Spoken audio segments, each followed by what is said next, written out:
से बोली आदि शक्ति भवानी की जय।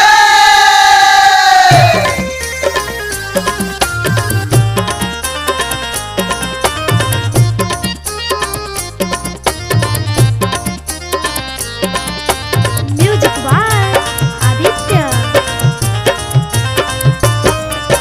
कैसे होई दर्शन राउर कैसे पूजाई, कैसे होई दर्शन राउर कैसे पूजाई, कैसे होई दर्शन राउर कैसे पूजाई। बाढ़ावा में घरवा हमर दह गइले माई, बाढ़ावा में घरवा इनकर दह गइले माई, बाढ़ावा में घरवा हमर दह गइले माई, बाढ़ावा में घरवा इनकर दह गइले माई।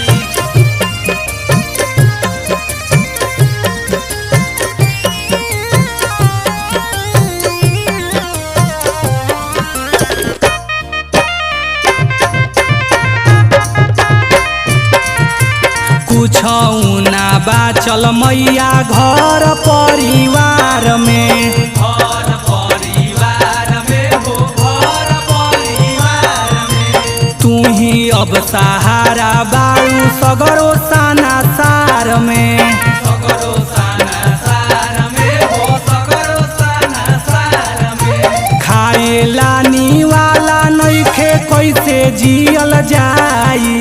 बाढ़ावा में घरवा हमर दह गइले माई, बाढ़ावा में घरवा इनकर दह गइले माई, बाढ़ावा में घरवा हमर दह गइले माई, बाढ़ावा में घरवा इनकर दह गइले माई।